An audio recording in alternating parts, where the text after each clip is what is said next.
Anxiety is a natural feeling. Everyone feels it.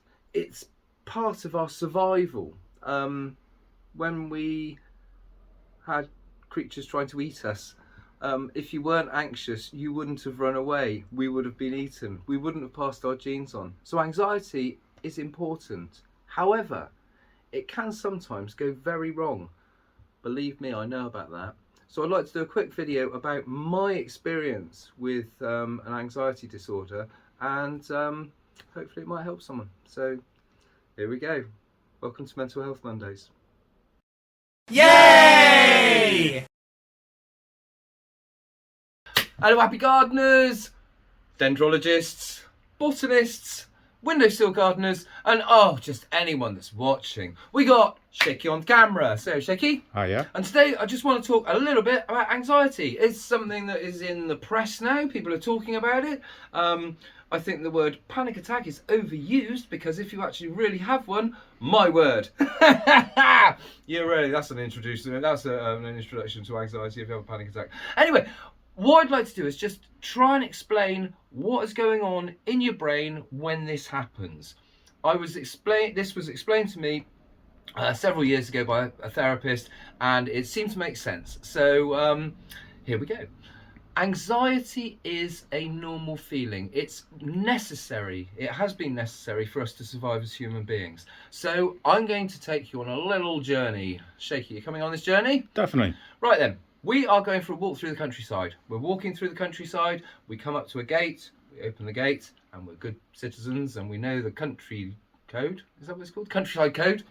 Yep. Shut the gate behind you. So we shut the gate behind us. We get halfway through the field, and we see a bull.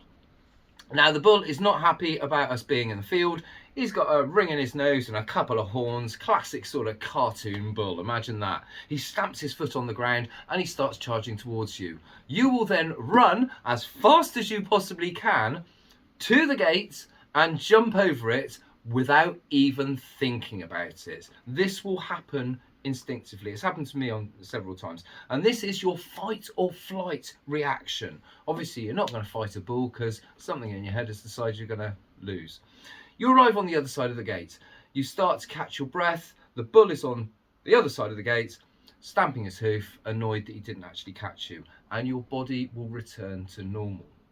Now, what actually happened there was, when you see the bull, a bit in your brain called the amygdala, got the back of your brain, that does a lot of, this is very vague, I'm not a neurologist, but this is very basic. The back of your brain does your breathing, your heart, your circulation, all these sort of things that you don't actually think about.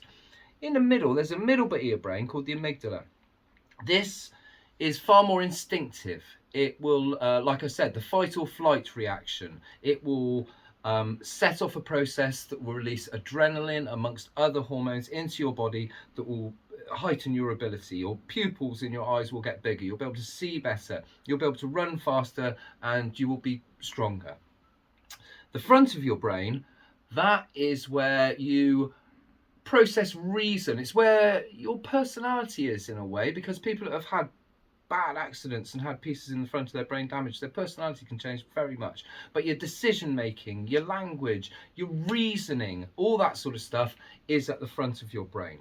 Now, when the bull starts to charge, the middle of our brain, that instinctive bit, takes over, and you run to the gate. You don't have time to think about it. In fact, while this bit of the brain is highly active, the front bit of your brain that does the reasoning, that does the questioning, that will be impaired.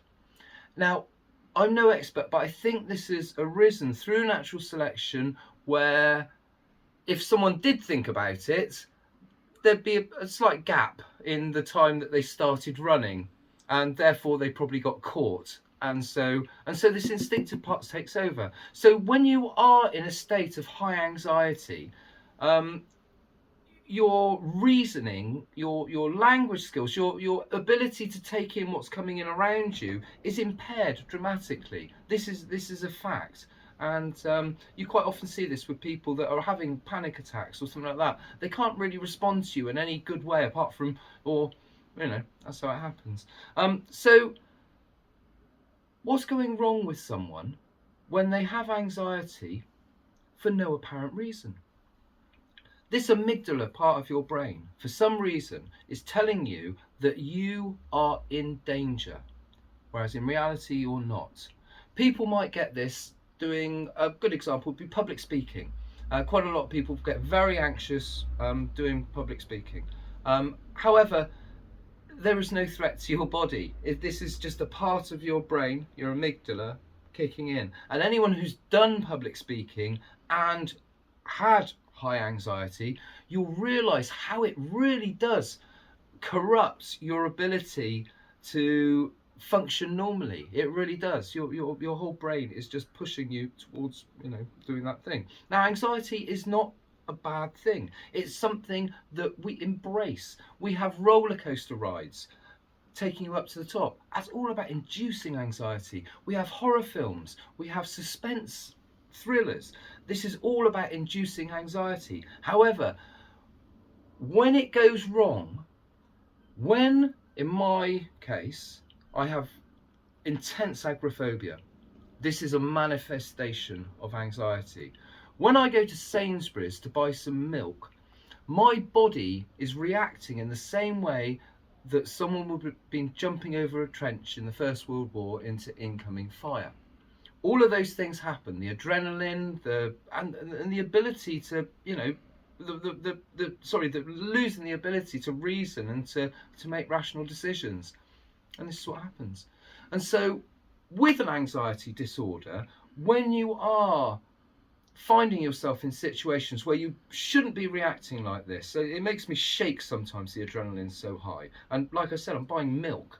When you're in that sort of situation, you have to find two things. First, you have to find your bull. You have to find the thing that triggers this anxious behavior. And then you have to find your gate. You have to find your place that you can run to, that you can feel safe and this can stop, so that you can start thinking reasonably once again. Well, I'm going to do a few more videos on Mental Health Monday, and they'll be hopefully teaching some people some techniques that I find very effective in keeping your anxiety down and managing it when it confronts you, understanding why it's doing it, understanding where it's coming from, and it might not stop your anxiety, but at least you know what's going on. And that, for me, makes all the difference. Anyway, this has been Robbie Phoenix and Shaky on Camera, just having a little bit of a talk about anxiety disorders. Thank you for watching.